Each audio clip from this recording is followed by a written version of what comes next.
Agradecer em meu nome, Ana Rojas, membro daqui do Núcleo PT Londres, e todo o PT Londres, pela presença dos nossos convidados aqui hoje, o deputado Ayrton Faleiro, a professora Esther Bermengui e Anne Moura, né? Depois eu vou fazer as apresentações mais específicas. E o Núcleo PT Londres havia programado inicialmente uma série de lives, pelo menos mais que uma, com o tema da COP26 e Meio Ambiente, a tão falada COP, né? A tão falada Conferência das Nações Unidas sobre Mudanças Climáticas. Só que a gente, no fim, havia muita demanda e muitas pessoas contactadas ou estavam um pouco ocupadas justamente por causa dessa cúpula, né, que se aproximava. E a gente pretende depois continuar pós-COP, principalmente porque ainda vai ter muito que dizer, muito que falar, justamente dependendo do que vai acontecer nela, né? O nosso tema de hoje será quais as expectativas da COP26 para o Brasil e o meio ambiente. Essa vai ser uma pergunta geral para todos os convidados aqui presentes, mas nós vamos, para cada um, direcionar um pouquinho para a área específica de cada pessoa, de cada convidado. Né? Eu queria explicar um pouco da dinâmica do nosso live de hoje. Nós vamos ter de 10 a 15 minutos de fala para cada convidado, e e depois nós teremos mais ou menos o mesmo tempo de perguntas e respostas dos presentes que estão aqui na sala. E eu peço que durante a apresentação, né, dos convidados, as pessoas já pensem, formulem as suas perguntas e coloquem no chat, porque a Júlia vai estar lendo o chat, vai selecionar algumas delas e vai colocar as perguntas no final das apresentações, tá bom? Então, eu queria primeiro chamar o deputado Ayrton Faleiro, ele vai começar, e aqui é a apresentação dele. Ayrton Faleiro é vice-líder do PT na Câmara dos Deputados, coordenador do Fórum Nacional Permanente em Defesa da Amazônia e vice-presidente da Comissão de Cultura da Câmara dos Deputados. Ele está no primeiro mandato federal pelo PT e vai concorrer outra vez no próximo ano. Foi deputado estadual pelo Pará por 4 mandatos, é um grande guerreiro. Deputado, a pergunta para você, então, é essa, né? Quais as expectativas da COP para o Brasil e o meio ambiente, tá bom? Então, você tem de 10 a 15 minutos para poder falar a sua fala. Por favor, pode começar. Bom, obrigado, Ana.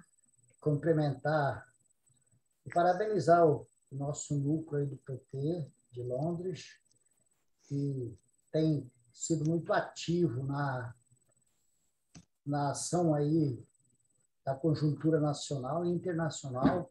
Tem participado conosco, inclusive em atividades do Fórum Permanente em Defesa da Amazônia e outras coisas relacionadas à nossa bancada.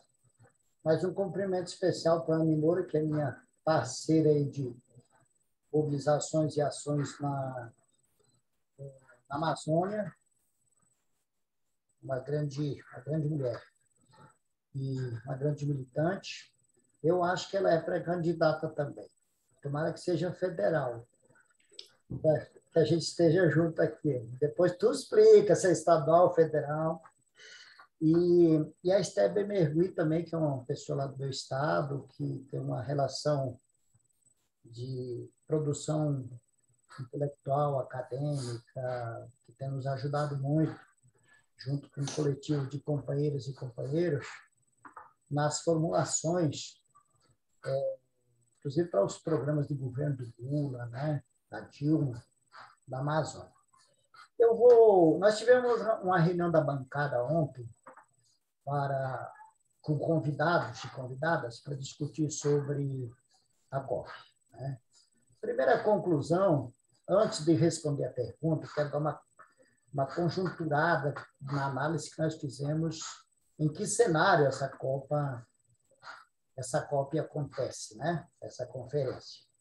Bom, a primeira é de que vai ser muito desafiadora, vai ser muito trabalhosa para a delegação brasileira, né, devido ao momento conjuntural que nós atravessamos, em especial tendo o Bolsonaro como presidente da República, e que vão estar jogando pesado lá, inclusive com uma estratégia de vender muitas mentiras. Então, aí vem um grande desafio nosso, como nós nos contrapomos a essas mentiras sobre desmatamento, sobre clima, sobre política, né? E, inclusive, com ferrenhos ataques à esquerda, o PT e etc. Né? Mas também a nossa leitura é de que nós precisamos atuar nos dois rings, né? Que é o institucional, é aquele que vai estabelecer e fechar o seu relatório, né? Mas também tem o que a gente está chamando das feiras, que são feiras políticas, que é o que ocorre ali em cada país, com sua estande, com suas propagandas. E, inclusive, nós achamos que vai ser muito por ali a atuação do governo Bolsonaro, com muitos vídeos, né, com muita propaganda, né, e onde a fake news, a mentira, vai ser a grande força da mensagem deles. Né? Bom, do ponto de vista mais global, eu acho assim, a gente observa o que eu poderia chamar um avanço do ponto de vista da preocupação global da ciência, né? E, inclusive, com manifestações dos estados, ou seja, dos países, né? No que se refere a uma preocupação real com o desequilíbrio climático. Isso é verdadeiro, mas, assim, sem pessimismo, não temos muitas expectativas de que, do ponto de vista de medidas mais práticas para a contenção da emissão de carbono, para o financiamento, né? Esse financiamento que tanto se promete é aquele escorpião que está no bolso. Ninguém mete a mão no bolso para tirar o escorpião, né? Então, mas ele será um momento de muito acúmulo e muito debate. Achamos que não tem como a Amazônia não estar no centro desse debate climático, né? Pela importância global que ela tem, né? E nós vamos ter um grande desafio, que é, além de desmentir as versões do governo Bolsonaro, é um momento que tem que servir para denúncia. Nós temos que usar dessa COP para externalizar para o mundo, recepcionar as denúncias dos incêndios criminosos como estratégia incentivada pelo governo, que é aquele incêndio que você põe incêndio e depois, logo em seguida, joga um avião distribuindo semente de capim para depois virar pastagem. Né? Estão fazendo isso em unidades de conservação, estão fazendo isso nos territórios de uso comum, porque o bolsonarismo acha que eles vão reverter aos territórios quilombolas, territórios indígenas, reservas, extrativistas de unidades de conservação.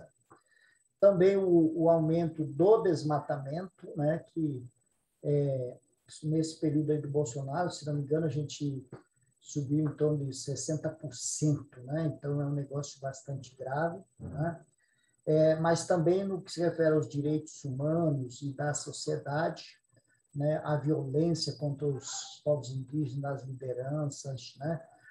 Essa agressividade contra a democracia e tal.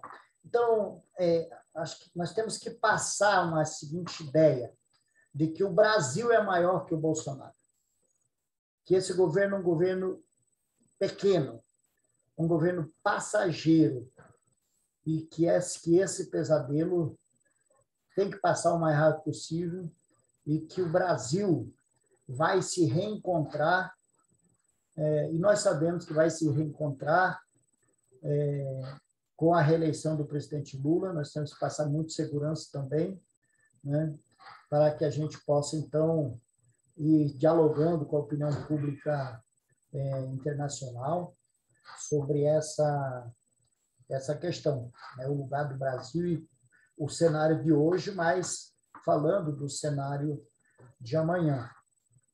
Também achamos que não deixa de ser um espaço para também, vou chamar aqui, esboço de diretrizes do que nós pensamos para o equilíbrio climático, mas também, no nosso caso, para a Amazônia, né? Aí, inclusive, a gente vai mostrar, e temos que mostrar que há uma diferenciação. Na verdade, nós temos, na nossa opinião, 3 agrupamentos que tratam esse tema. O agrupamento desse capital rentista depredador, tá? Que não tem compromisso com as novas gerações, não tem compromisso com o meio ambiente e nem acredita, né? E mesmo aqueles que acreditam em nome do lucro fácil e imediato, eles estão se lixando para as questões ambientais, as questões mais, digamos assim, relacionadas ao amanhã, né? Relacionadas às novas gerações. E tem um segundo grupo, que é o que, vamos chamar aqui, eu quero que vocês me entendam, até por uma figura de linguagem, eu vou chamar o grupo da bioeconomia, que eu acho que já é um avanço, né?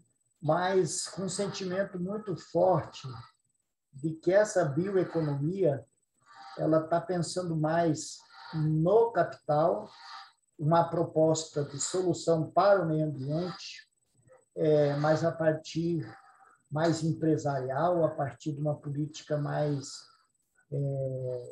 digamos assim, de uma intervenção mais equilibrada na natureza e pensando do ponto de vista ambiental até mais bem diferente desse primeiro grupo que eu falei, mas na nossa opinião ela é uma proposta muito incompleta e muito perigosa, porque ela pode deixar de fora os povos da Amazônia, pode deixar de fora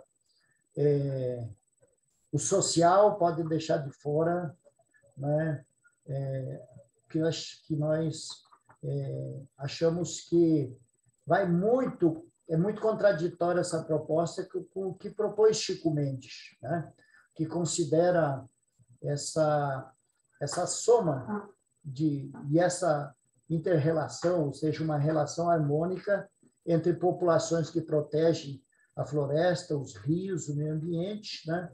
E também, ao mesmo tempo, que sobrevivem e vivem da exploração equilibrada da natureza, né?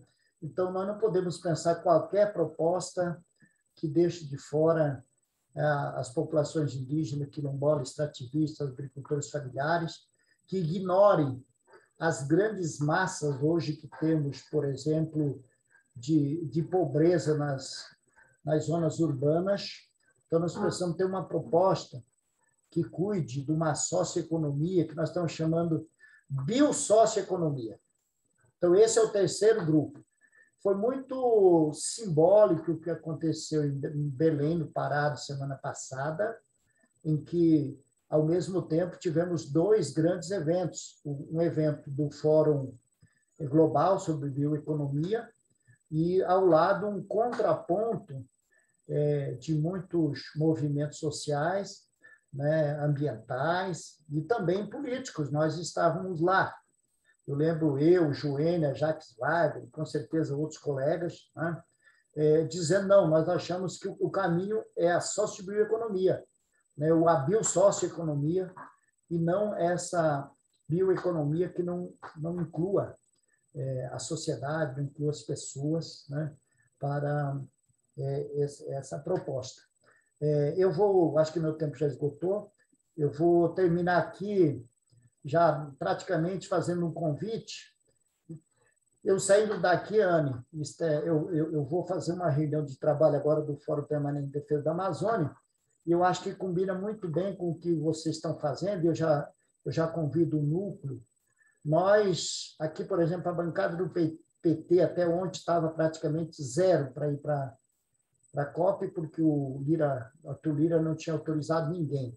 O Jacques Wagner estava indo pelo Senado e o Newton Tato estava indo pelo PT. Me informaram que hoje ele incluiu a Joênia do Rede, que eu acho importante, até a Joênia estava de fora, e eu acho que Carlos Veras, mais um deputado do PT. Eu fiquei muito ressentido, porque eu queria muito ir para essa COP, como coordenador do Fórum Permanente da Amazônia, mas aí veio um boicote político ideológico do presidente da Casa. Então, o que nós estamos propondo? Que a gente faça todo dia, durante a COP, a hora da COP. O Fórum Permanente de Defesa da Amazônia vai realizar uma live de 1 hora, todo dia, para um resumo do que aconteceu naquele dia da COP, né? E assim a gente também, porque não vai ser fácil todo mundo ficar acompanhando, né? É muito complicado. Então, pelo menos todos nós e todas já sabemos que vai ter um resumo todo dia, em tal hora, o resumo da COP, na nossa versão, pegando as pessoas que estão lá, tanto de movimentos como do parlamento, né?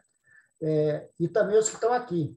A gente fazer mesas, né, rodadas de conversas com esse balanço diário e depois, é claro, podemos encerrar com uma última live falando desse relatório final.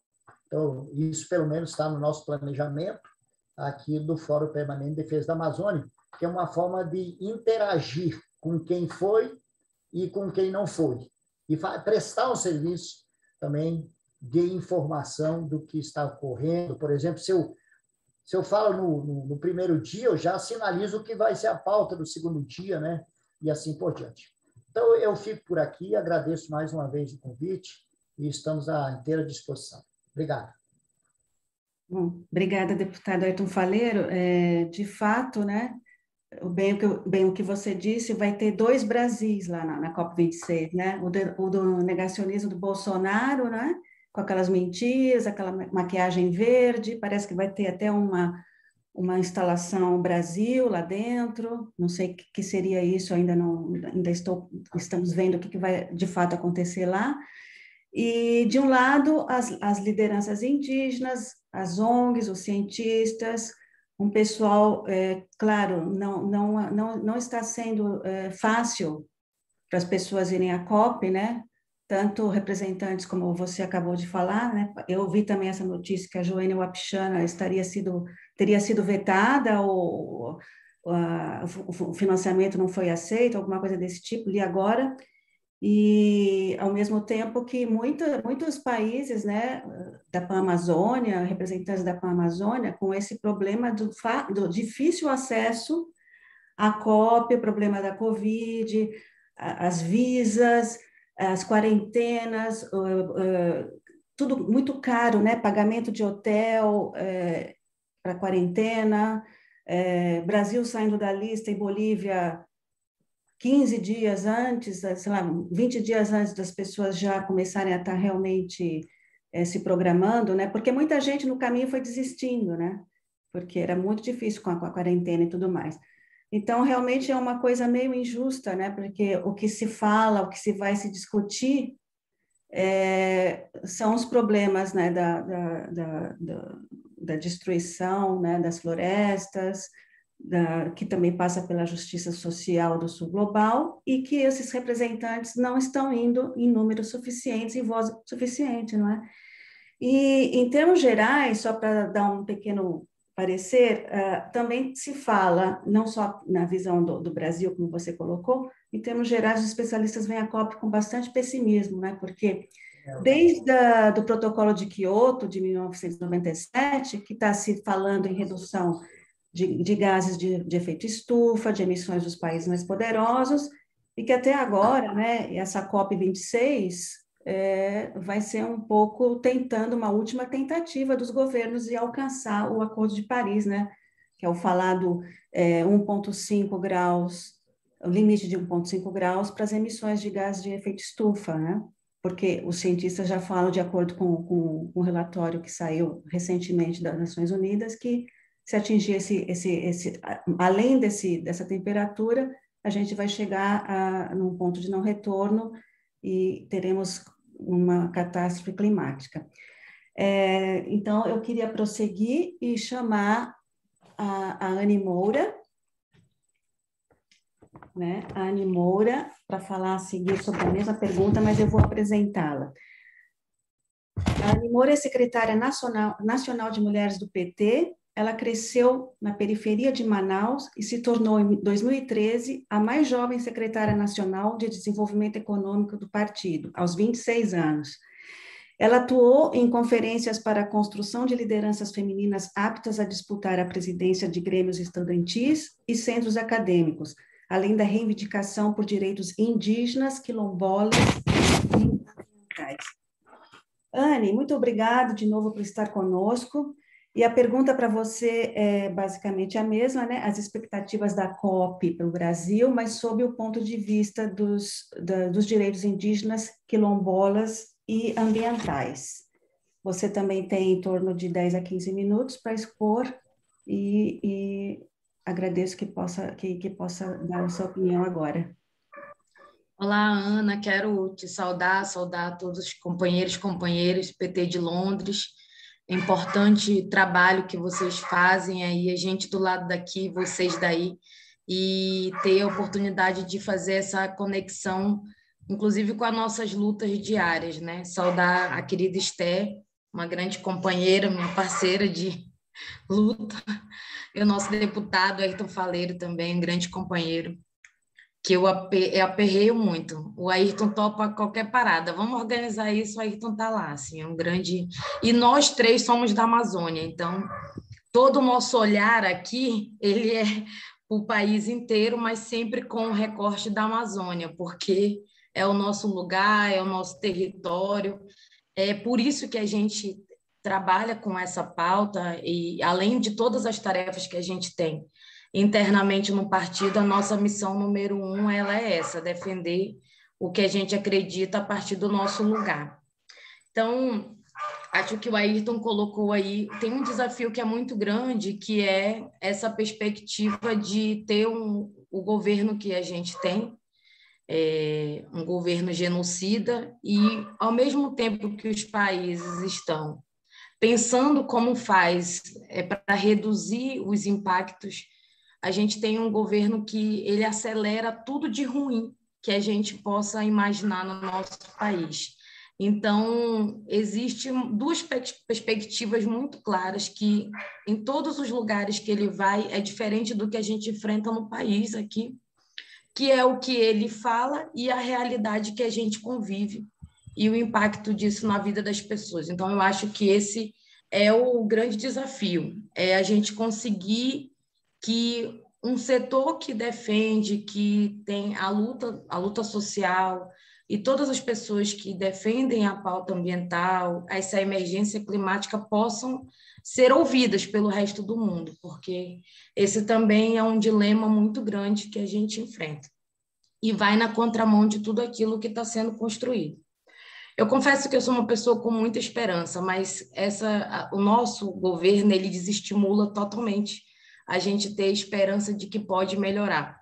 Eu me sinto quase que uma pessoa no meio do deserto tentando lutar contra, né, bastante coisas aí. Mas eu considero, nessa expectativa da COP26, em que a gente reforce compromissos do setor privado, mas que não seja na contramão do que o movimento social defende. Existe uma divergência muito grande da perspectiva do desenvolvimento de qualquer custo, a qualquer custo, e a gente precisa considerar, hoje mais do que nunca, a gente só está nessa emergência climática por conta dessa realidade de não considerar principalmente a luta dos movimentos sociais, a luta dessa pauta ambiental e principalmente quem vive nesses territórios. Então, aqui eu destaco não só os povos indígenas, aqui a gente usa um termo desde a época de Chico Mendes, que é os povos da floresta. Em todos os nossos processos a gente fala isso. Nos povos da floresta tá os quilombolas, os povos ribeirinhos, as quebradeiras de coco. Tem toda uma realidade na Amazônia, principalmente, e outros lugares também que vivem sustentados pelo seu próprio território, sobre a questão ambiental como principal. Então, eu considero que essas pessoas, nesse processo agora, elas deveriam ser mais ouvidas. Mas não sei também, eu não sei como ficou a questão da delegação dessas representações. Geralmente, quem vai são grandes instituições, grandes ONGs, que não necessariamente representa aquele povo lá da ponta daquele determinado território. Agora existe um processo de construção de um protagonismo indígena. Estou feliz em saber que a Joênia, que é a nossa deputada federal, a Joênia Wapichana, vai, porque ela estava fora também da comitiva, mas estou triste que, por exemplo, o Ayrton não vá, que dialoga com outros movimentos. Acho que tem que ter a representação dos povos indígenas, mas essa articulação que é feita no parlamento é o que a gente tem trabalhado como o enfrentamento de resistência, porque só os movimentos sociais eles não dão conta da gente dar visibilidade. Nós fazemos grandes mobilizações, teve agora grande mobilização dos povos indígenas, mas esse não é um compromisso do conjunto do parlamento, não é um compromisso do conjunto do governo do país, enfim. Então, parceiros nossos, como é o caso desse Fórum Permanente da Amazônia, deveria, sim, ser em primeiro lugar e estar nessa perspectiva, por dois recortes, porque a gente dialoga, e quando eu digo a gente, porque eu participo, para além dos povos indígenas, tem outros povos, os povos da floresta, e também porque a gente consegue trazer esse contraponto da luta no parlamento também, na contramão do que está colocado a partir desse governo genocida. Então, eu queria colocar isso e eu espero que, assim, eu não sei quais são as organizações que foram, mas que a gente consiga dar visibilidade para essas pautas. Eu achei muito legal a proposta do Ayrton de fazer essa live, colocando um pouco do que está acontecendo,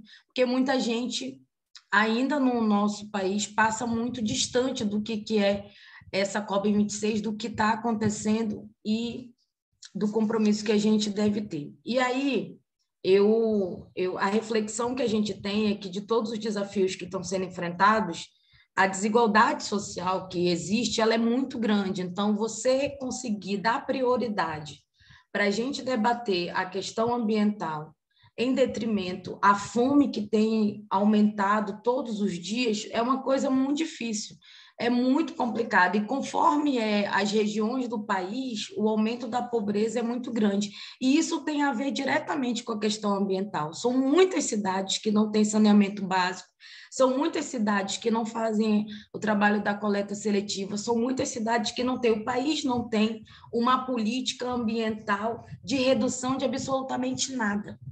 Então, os movimentos sociais tentando garantir o mínimo, os povos da floresta, o povo indígena, o povo quilombola, todos os povos tentando fazer uma resistência para permanecer vivos, porque o debate que está colocado com o aumento do desmatamento, o incentivo da intolerância, da violência, do garimpo nas nossas terras, isso só piora a situação. Então, não estamos lutando para viver.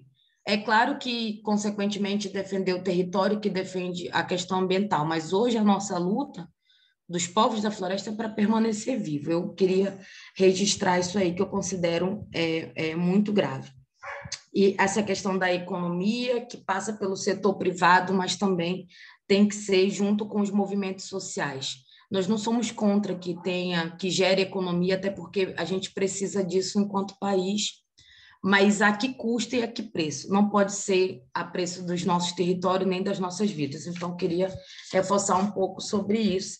E eu acho que a gente precisa trabalhar com essa questão do setor privado integrado com a questão social. Isso que o Ayrton colocou esse evento que foi feito, organizado pelo Conselho Nacional dos Seringueiros, mais a COIAB, que é uma organização indígena lá em Belém, eu ia para lá, que se contrapõe. Eu iria até participar dessa atividade, acabei não conseguindo por tarefa internas do PT.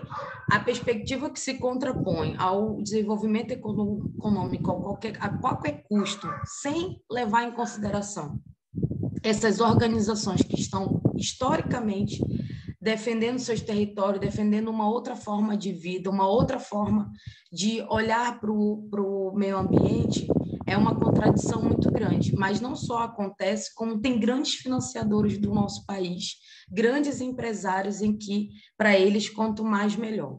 E aí eu acho que tem os grandes países que podem dar uma sinalização importante. Do nosso país, eu acho que eles vão só contar mentira do ponto de vista de governo. Por isso que eu espero que os movimentos sociais consigam ter espaço para se contrapor. Mas numa expectativa mundial, eu espero que os países como a China ou outros deem um salto, deem uma posição, porque fica muito difícil para os países, além dos problemas que já tem no Brasil, mas para os outros países se comprometerem, se as grandes potências não sinalizarem para diminuir ou para se comprometer com a questão do clima, que já é desestabilizado, já existe isso, a gente já sabe.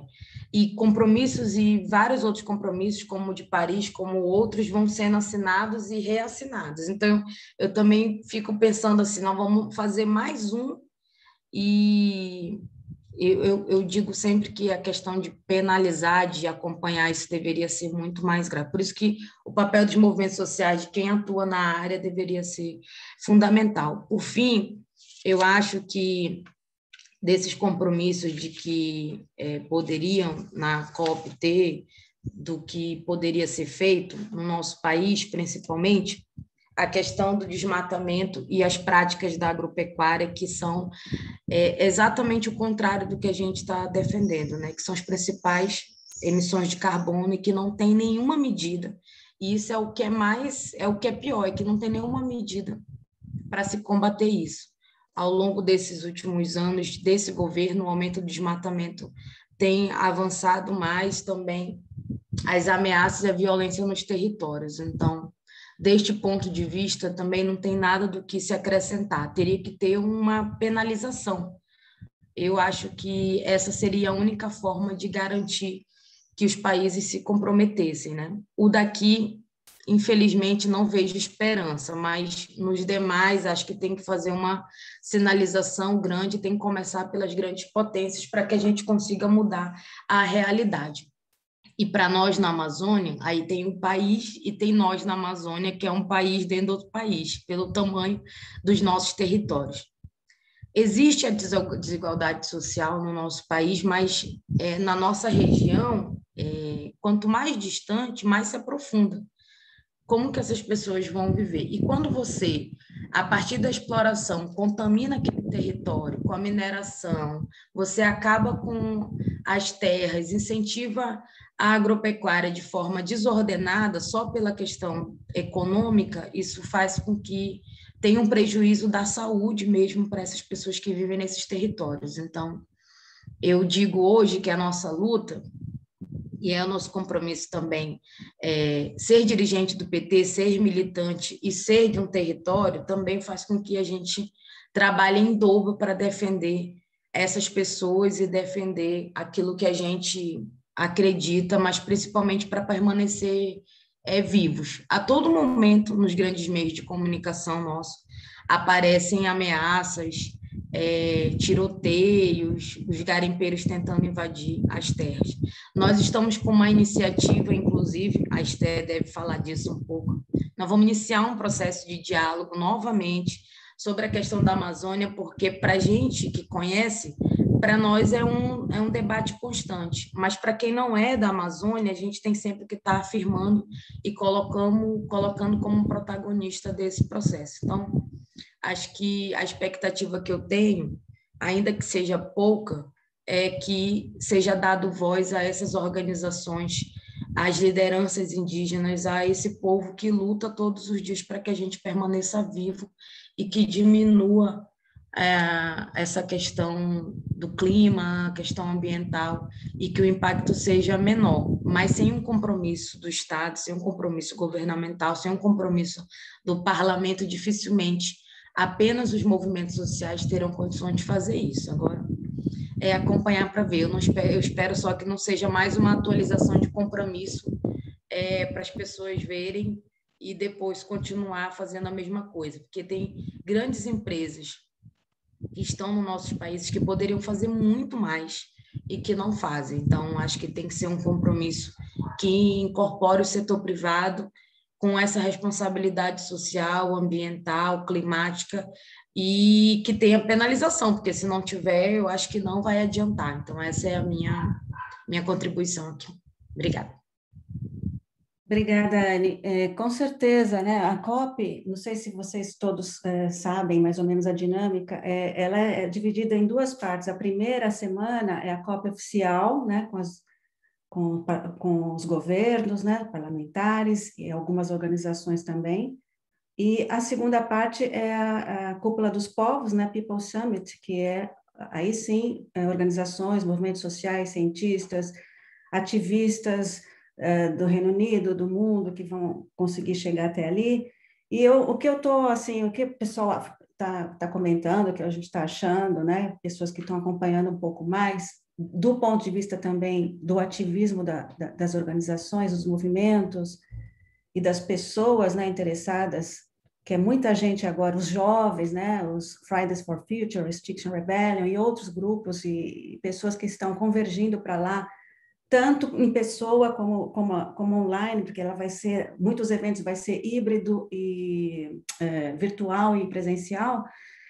A gente está achando que vai ter um grande embate, né? Claro que tem essa parte oficial dos governos que vão tentar ludibriar ainda, né? Não levam a sério o que os cientistas já estão dizendo há tempos e que agora muita gente já está sabendo, né? Porque já tem feito uma comunicação muito forte, e ainda bem, né? Sobre todo esse tema do clima, né? Tem muita gente que já está ciente, principalmente os jovens, os estudantes, os movimentos. Então, o que vai acontecer é um grande embate, né? Porque essas organizações, esses países tentando passar uma maquiagem, né? Dizendo que vai cumprir o Acordo de Paris, que vai tomar conta das emissões de gases de efeito estufa, etc., etc., etc., mas vão estar lá essa grande massa, não digo, mas uma massa que vai fazer, eu acho que vai fazer eclodir uma grande voz em contraponto. Eu estou sabendo, a gente sabe, né, quem está mais próximo, porque eu também faço um acompanhamento na Pan-Amazônia, 50 líderes indígenas, não só do Brasil, como da Amazônia, né? Vai ser esse número, e talvez alguns também da Indonésia, dos Estados Unidos, mas que serão basicamente 50 da América do Sul, e também movimentos negros, né? Quilombolas, vai ter representação, e fora isso, esses movimentos daqui, né? Ambientalistas e jovens, eu acho que vai ter uma grande voz de contraponto. E nisso eu acho que vai ser interessante. Desculpe. Ai, desculpe, minha garganta. Eu estava querendo também responder ao Ayrton, e você também falou, é muito interessante isso de ter uma live diária de resumo, porque realmente vai acontecer muita coisa, é muito complexo, e a gente vai estar passando aqui, eu acho interessante que o Ayrton falou, a gente vai estar passando no nosso PT Londres, né? A gente vai tomar depois as providências, pegar com vocês aí o link, né? Para estar fazendo a transmissão também, que é importante, justamente porque estamos no país que cedia, né? A COP. E outra coisa que eu ia dizer, É isso, Anne. Eu acho que você tem que. Eu sei que é difícil ter esperança, mas eu acho que a gente tá ecoando uma voz muito grande por aqui, em favor do planeta e pelos povos indígenas, né? Que eles estão tendo um protagonismo bastante reconhecido aqui no norte, né? No norte global, nos países que se dizem em desenvolvimento. Outras considerações a gente pode fazer mais daqui a pouco. Então, agora eu vou chamar a Esther Bermegui. A professora Esther Bermegui. Ela é paraense, economista e secretária executiva do Conselho de Desenvolvimento Econômico e Social da Presidência da República do governo Lula e secretária de Planejamento e Investimentos Estratégicos do Ministério do Planejamento do governo Dilma. Ela também integra a Fundação Perseu Abramo. Ela é uma pessoa que pensa a Amazônia, ela é a área dela, né? E eu já tive a oportunidade de ver ela falando numa palestra da Perseu Abramo, que gostei demais, Esther, demais mesmo. Então, a pergunta é a mesma para você, né? E tendo em vista as expectativas da COP para o Brasil e o meio ambiente, mas no teu lado seria mais com a área da Amazônia, né? E que políticas você acredita que realmente possa conter a devastação que acontece lá e que você contasse um pouquinho o que está acontecendo realmente na Amazônia nesses últimos anos e um alerta ou que políticas realmente que você considera importante para frear a destruição e com isso o clima global, porque também depende muito da Amazônia e dos biomas brasileiros. É com você, Esther, por favor, 10 a 15 minutos, que eu acho que até pode ser mais, porque é muito envolvente e muito complexo o tema, não é? Muito obrigada, Ana. Eu vou compartilhar uma tela aqui, porque como você fala, para mim é muito complexo e eu vou usar um PowerPoint aqui para me orientar também. Claro. Tá compartilhando? Está. Está. Então, não está grande, eu acho, né? Não sei como é que está aí. Aqui, para mim, está compartilhado. Grande. Tá, né? Tá. Então, me avise, eu não estou vendo vocês aqui, e me avise quando tiver dado tempo. Eu acho que eu estava me sentindo assim um pouco como a Anne também, muito sem esperança, mas eu acho que o que a Ana falou nos dá esperança, né, de saber que essas lideranças todas estão indo, porque, na realidade, é como o deputado Ayrton falou, há um grande boicote político nessa cúpula. Né? As organizações da sociedade civil, elas, de certa forma, foram boicotadas.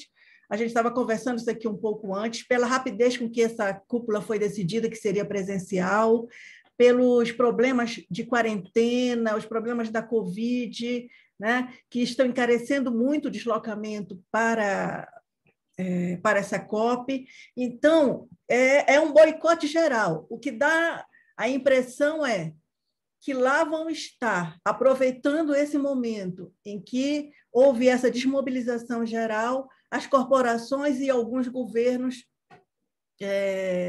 para referendar consensos que não são exatamente os nossos, nem dos movimentos sociais, como a Anne falou, com a preocupação de que eles não sejam ouvidos. Eu também tenho essa preocupação. Eu acho que a questão agora é como podemos nos opor a isso, como podemos fazer oposição a esse consenso que vai sair de lá.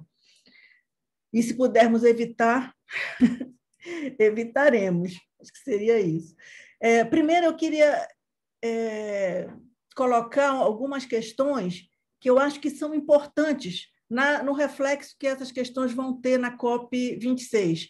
Alguns antecedentes, como, por exemplo, a Cúpula do Clima nos Estados Unidos, né, que aconteceu em abril deste ano, o retorno dos Estados Unidos à agenda climática, que, por um lado, é bom, por outro lado, também a gente sabe que, pelo peso dos Estados Unidos, eles tendem a conduzir um pouco o acordo para o que eles consideram benéfico para o próprio país, né?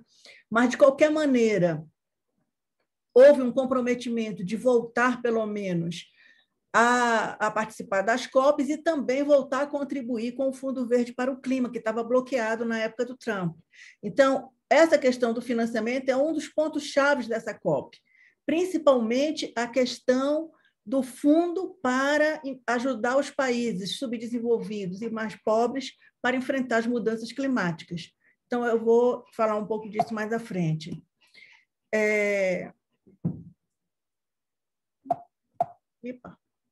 Aqui.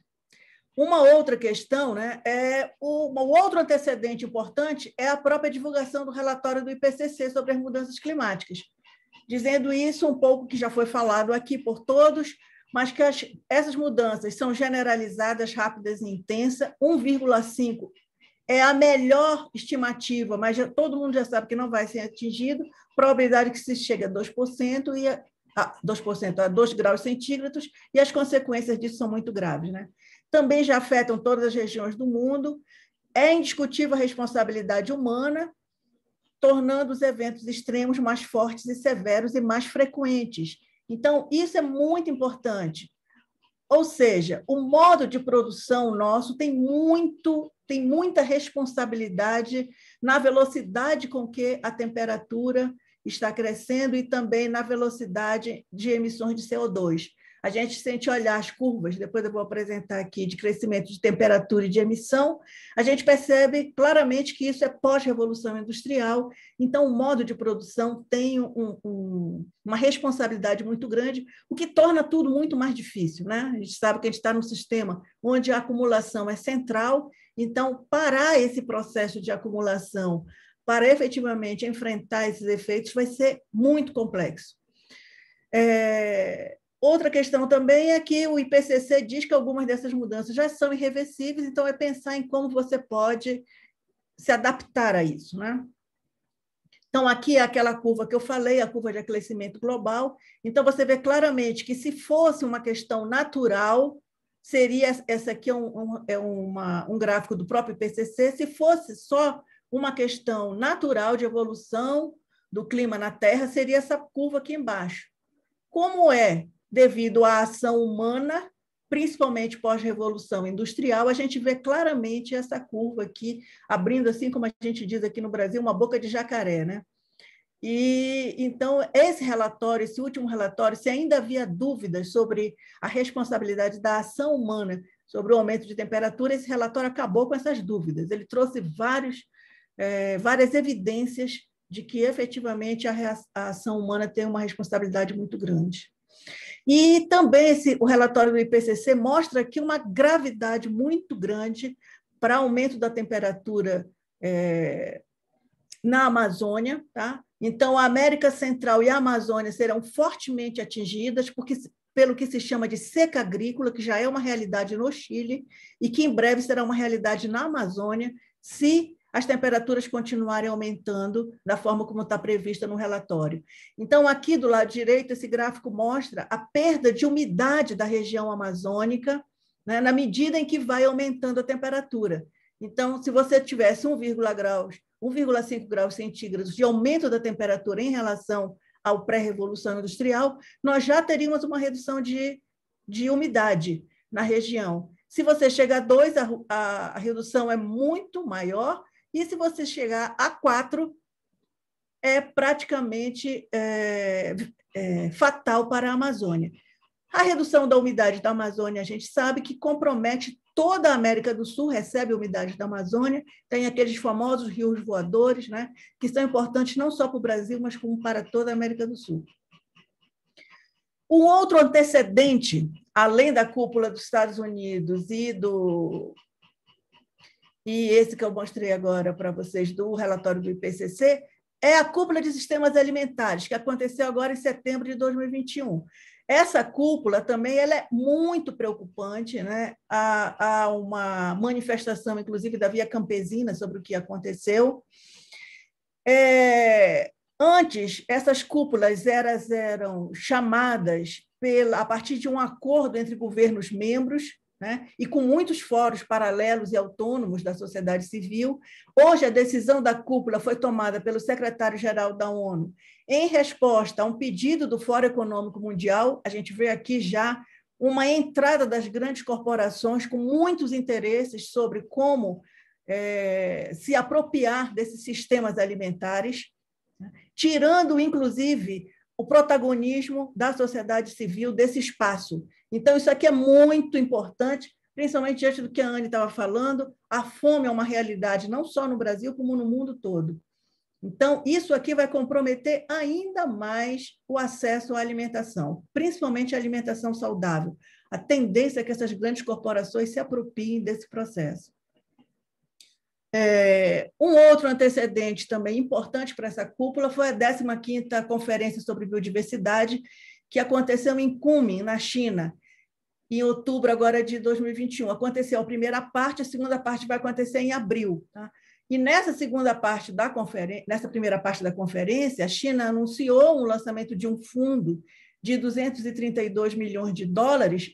Isso também estimulou, alguns outros países devem se manifestar sobre isso, mas o que tem de preocupante aqui é que haja um grande consenso sobre a proteção, a necessidade de proteção de 30% do solo e de 30% dos mares no mundo inteiro, tá? Que seriam unidades de conservação ou áreas de proteção. Parece muito legal, mas só que isso aí vai ser fruto de acordos de compensação. Por exemplo, se os Estados Unidos, pela forma como produz, né, como é a sua indústria e emite CO2, quiser pagar para o Brasil ter 10% dos seus compromissos lá de proteção, pode pagar.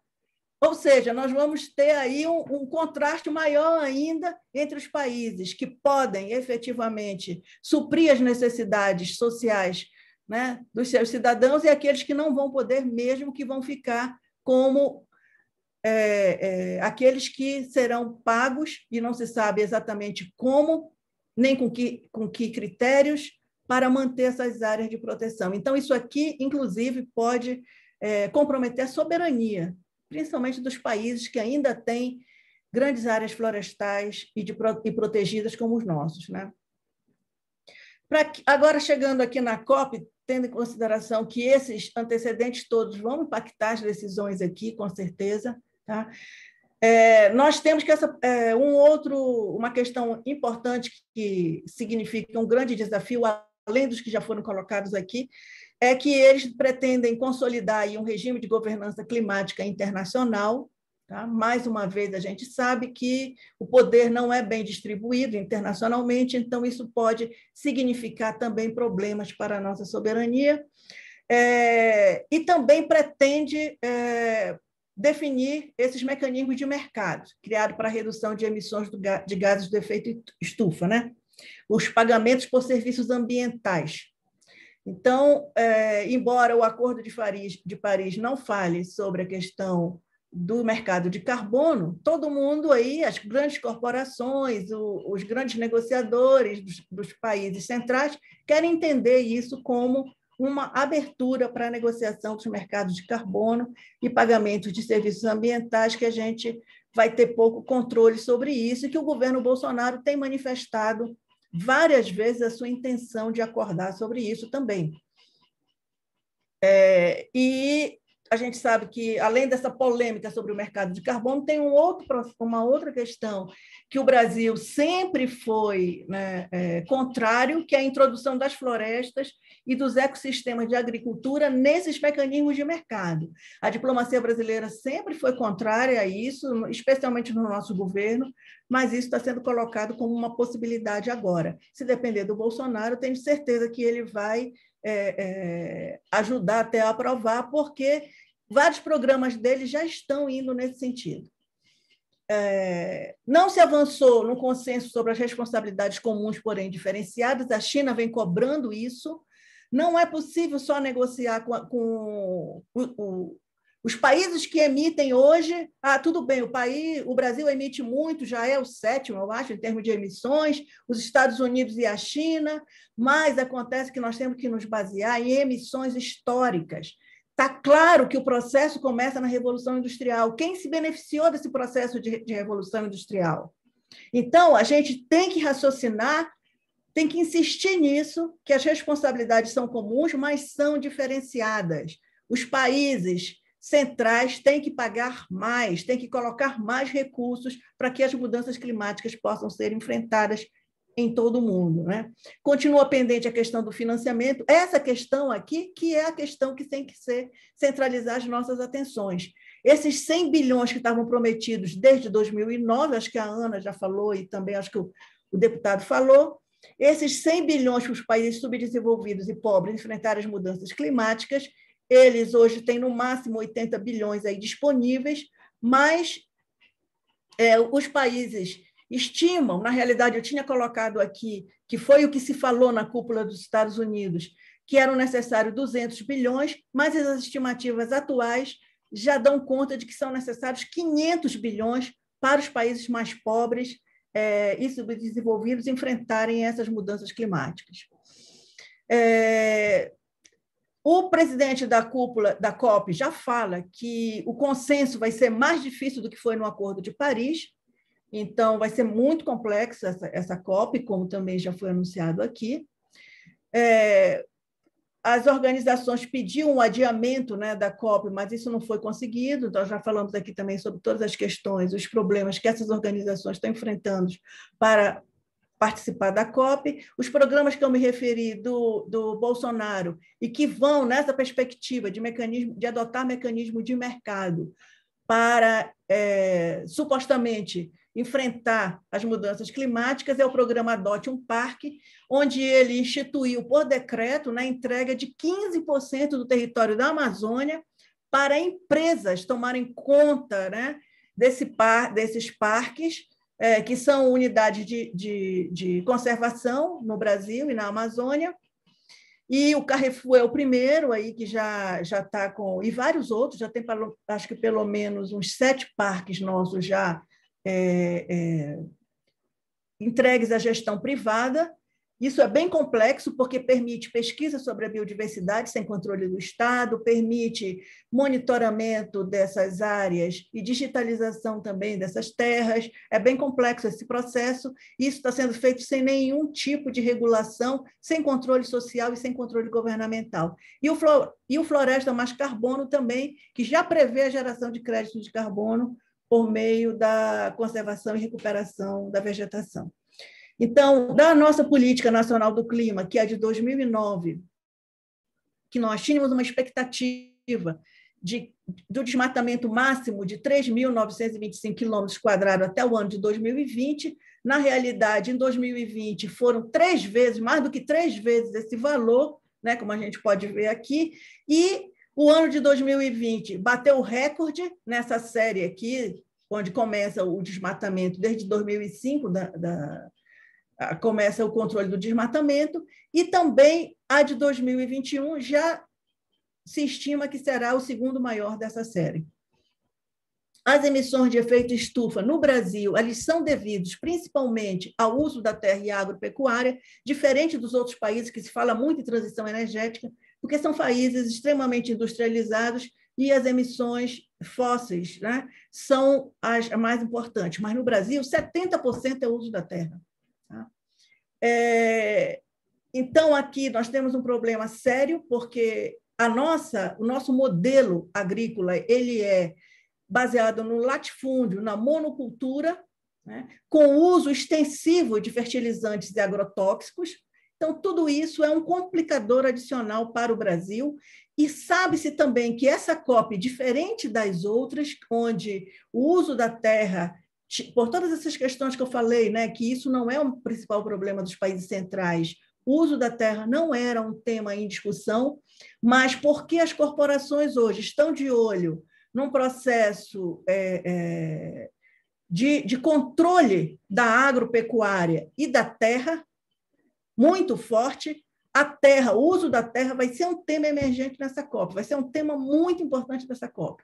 Há um processo de financiarização muito forte da agropecuária no Brasil e no mundo, né, que foi completado agora pelo governo Bolsonaro. Tem uma nova lei do agro, que é de 2020, e agora em 2021 tem uma lei do FIAGRO, que é um fundo financeiro para a agropecuária, que permite com que praticamente todo o processo de financiamento da produção, da comercialização e também do próprio agora patrimônio, né, da terra seja financiarizado.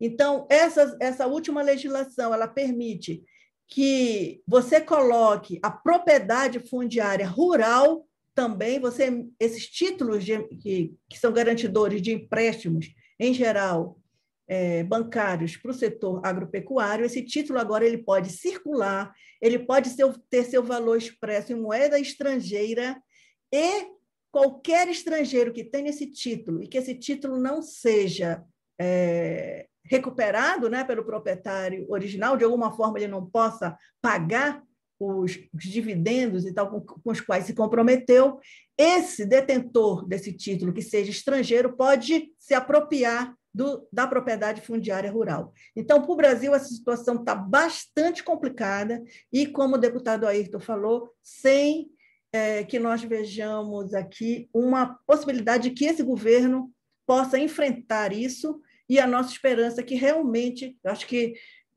ganhar essa próxima eleição nunca foi uma questão tão importante e tão vital para o Brasil. É isso, obrigada.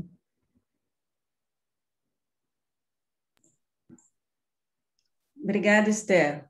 Muito bom. Você fez um apanhado especificamente sobre a COP, né? O que vai ser mais discutido realmente. Essa COP é em torno do Acordo de Paris, né? E os tópicos todos que envolvem tanto o acordo do aquecimento, né? Que não pode passar do limite de 1,5, que você já disse que até isso é difícil. O que esses países desenvolvidos vão querer estar apresentando como projetos sustentáveis, né, para conter tudo isso, a crise climática, e o financiamento, quem paga mais, quem paga menos, né, quem polui mais vai pagar mais, qual a porcentagem. Então, realmente é uma coisa importantíssima, e acho que, como eu estava falando no começo, nunca foi tão importante uma COP, porque realmente o mundo está no limite, e a gente quer ver se os países vão levar isso a sério, porque já há anos não levam a sério, né?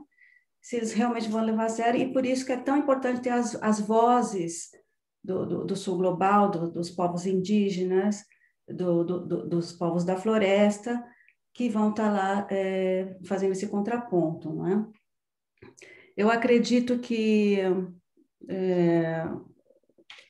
a questão da Amazônia poderia ser mais debatida também, que a gente pode estar convidando a Esther uma próxima vez. Até queria perguntar depois, se possível, ela falar um pouquinho daquela visão que você colocou uma vez da Amazônia como bem comum, que eu achei tão... Porque, na verdade, é o seguinte, né? Porque sem os povos da Panamazônia vão estar com uma bandeira, porque é importante trazer isso aqui, já que você falou da importância da terra e o lobby, né, que estão se fazendo do lado do agronegócio. A terra nunca foi tão disputada, né?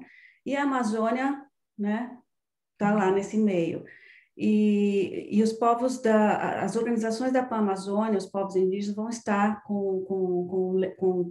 levando a seguinte bandeira, que sem a Amazônia não há solução para a crise climática.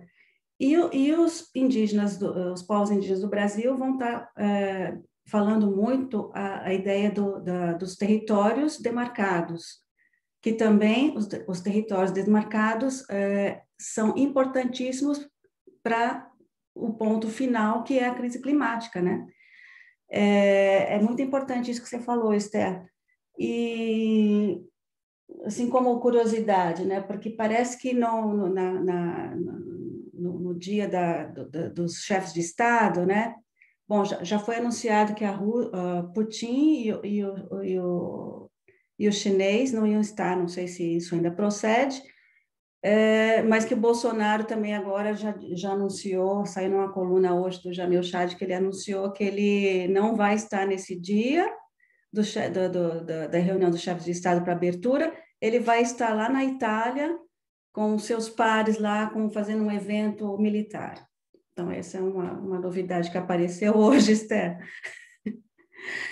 E é isso. Agora eu queria passar para a Júlia, para ela falar das perguntas que as pessoas devem ter colocado no chat e para algum comentário, Júlia, por favor.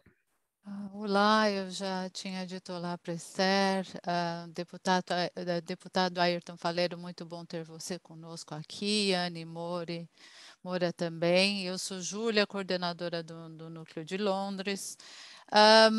Na verdade, não houve nenhuma pergunta aqui no chat, mas eu gostaria de pôr algumas perguntas. Na verdade, eu vou fazer só duas. Elas são mais gerais do que específicas à Amazônia. Uma delas, eu vou perguntar para vocês, não sei se vocês vão poder me responder, porque não é específico a isso, mas é em relação à China, na verdade. Porque a China, como a Ana já mencionou, provavelmente não vai estar aqui na COP. Mas a China, ela tem demonstrado uma vontade de atuar em relação ao meio ambiente, mesmo que se fora desses padrões comandados pelo Ocidente. Aqui na Inglaterra a gente ouviu o tempo todo, mas a China não vai estar. O que a gente vai fazer sobre a China e tudo mais? Eu queria, talvez, se vocês pudessem me responder, quais são as expectativas que vocês têm em relação à China e o meio ambiente? Essa é uma pergunta. Segunda pergunta é mais em relação ao mundo geral, sabe? Diferentemente do que a Ana disse aqui, eu vou falar o seguinte: toda vez que eu falo para as pessoas que eu conheço aqui do meu lado, eu estou indo para a COP, não sei o quê, as pessoas olham para mim e falam, para quê? Para onde? Apesar da COP ser um dos temas mais importantes aqui. Então, isso, em outras palavras, ainda tem uma grande parte da população que não sabe o que é a COP, não sabe por que é, não sabe o que está acontecendo, ou mesmo a importância disso. Não só isso. A nível mais local, aqui, eu vou falar do meu pequeno bairrozinho, quando a gente fala sobre o que a gente vai fazer sobre o meio ambiente.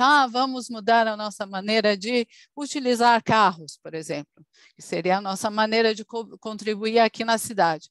Vamos, então, utilizar mais bicicletas. Então, o que você tem é um embate político imenso do outro lado, falando sobre o direito da utilização de carro e não sei o que lá e tudo mais. O que eu quero trazer com isso é o seguinte: há uma grande parte da população, tanto no Brasil como fora, que não vê a necessidade de mudanças no seu ponto de vista. Faz pelo menos um século que nós estamos trabalhando dentro de um modelo capitalista, onde o que a maioria das pessoas querem é consumir, é ter cada vez mais, e isso continua mesmo em paralelo com uma visão ambientalista, você ainda tem uma visão capitalista, né? Então, acabamos de falar na notícia sobre o COP, agora vamos consumir porque é preciso que a gente consuma para o Natal. A questão dos indígenas, né? A questão da carne que a gente tem, que está vindo da Amazônia e tudo mais. Nós temos que relacionar tudo isso. Então, a minha pergunta é a seguinte: como é que nós vamos transmitir a nossa mensagem para a população no geral, tanto em termos políticos também no Brasil? Como é que nós vamos expor que um novo modo de vida é interessante, que não seja aquele que as pessoas acham que estão sendo limitadas da sua vontade de querer ter mais, de se apropriar a terra, de comer mais iogurte, etc. Como é que a gente vai passar essa mensagem para realmente mudar ter um novo modo de vista, isso seria. E depois disso, eu vou passar agora para a Elda, antes de vocês responderem a pergunta, eu sei que eu me alonguei aqui, que é a nossa companheira aqui do núcleo, ela gostaria de mencionar quais são as organizações que vão estar colaborando na COP26, que vão estar lá com a gente. Então, vou passar a palavra para ela. Oi, Júlia, obrigada. Boa noite. Boa noite, deputada Ayrton Faleiro.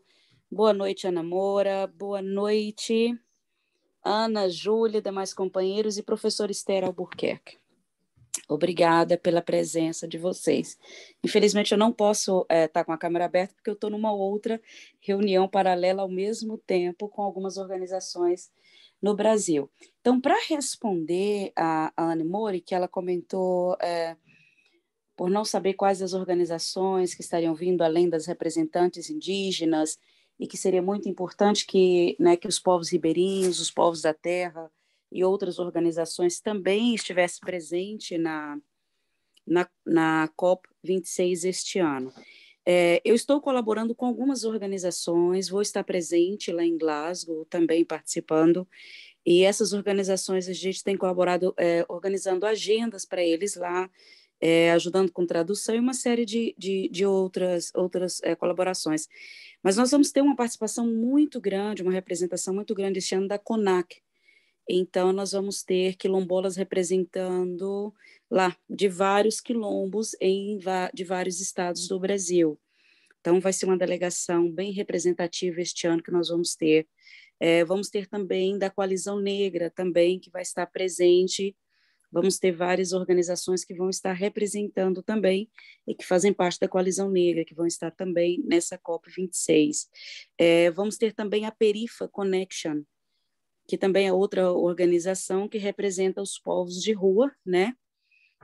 E que vão estar presente também na COP. Temos outra também que é a Perifa Sustentável, que inclusive os representantes vêm de Belém, do Pará, né? Que é da região de onde vocês estão, então eles vão estar também na COP, trazendo também o dia a dia do que acontece aí, que não é só os povos indígenas, porque existe um interesse muito grande aos povos indígenas, mas não se escuta as demais representatividades que temos no Brasil. Então, além deles, temos a COIAB também, que está presente aí, né, na Amazônia, e a APIB, que geralmente faz parte. Então, esse ano nós vamos ter uma representatividade maior. Tem a IALETA também, que vai estar nessa COP26. E o interesse deles é exatamente fazer isso, mostrar para o mundo que existe outros grupos brasileiros que também defendem, né, os territórios brasileiros, que defendem a terra, que luta por ela também, e que não só os povos indígenas, para que, em grupo, os brasileiros, de uma forma geral, tenha mais voz e representatividade e vez nessa COP26, porque é uma das mais importantes, né, que já aconteceu até o presente momento. Então, esse é o motivo de ter essas organizações presentes e estar aqui também trazendo a voz do Brasil e exigindo. Como a Ana já falou, realmente não teremos representantes da Rússia, não teremos governo da Rússia nem o governo da China, o que para a gente é muito ruim. Era muito interessante tê-los, e também do Bolsonaro, o que não é bom. Era muito importante ter ele aqui, porque isso faz com que a gente não se esperava muito dele, não se espera também, mas era necessário que ele estivesse aqui. Então, assim, nós estamos achando ruim o fator dele não participar dessa COP26 e as organizações também. Era isso. Muito obrigada, Júlia. E obrigada, Ana, pela organização deste maravilhoso debate. Olha, pessoal, só porque nós temos só uma pergunta do chat e nenhuma mais, eu queria passar rapidamente a palavra para a Nara para fazer a pergunta dela. Antes da Nara, eu só queria complementar o que a Elda falou. Além desses, Elda, também vai ter a COICA, que são os representantes dos povos indígenas da Bacia Amazônica. Então, é toda a Pan-Amazônica também. E vão estar representando, vão estar fazendo uma Assembleia Mundial pela Amazônia em plena COP, E todas essas organizações vão estar presentes no dia 9. É só isso, desculpa, é uma coisa importante que eu queria falar para o Ayrton e para a Anne e para a Esther.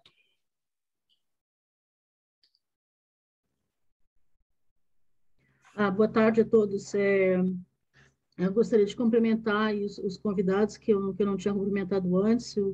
A Esther já tinha cumprimentado, o companheiro Ayrton e a Anne Moura. Aqui eu sou secretária aqui do PT de Londres. Eu tenho uma pergunta. Esse fim de semana teve o primeiro festival de cinema indígena aqui em Londres, e eu participei da abertura na sexta e no domingo. E durante a abertura foi feita uma pergunta, veio da auditória uma pergunta, perguntando se o problema dos indígenas, dos povos originários eram uma coisa sistêmica, ou se iria mudar com a eleição do Lula. E eram 4 pessoas que estavam, né, para responder lá no Brasil. E uma menina bem nova, uma liderança indígena, falou que o problema era sistêmico, que ela não esperava mudança alguma com a eleição do Lula. Então, eu gostaria de pedir para os companheiros, né, claro que eu não concordo com essa posição, mas eu gostaria que os companheiros nos ajudasse aí a explicar como que a eleição do Lula, o que o nosso partido vai fazer e pode fazer, né, pelos povos da floresta, os povos originários, tá? Muito obrigada. A coisa interessante, não sei se vocês sabem, recentemente o Raoni declarou apoio total à eleição do Lula, não é? O Ayrton Valério pode estar falando que ele esteve presente.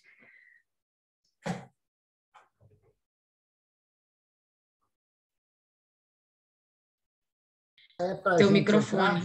Sim, Sim, pode começar, deputado. Não, deixa eu... que nós estamos numa reunião do PT, dá para a gente dialogar algumas coisas internas também, né?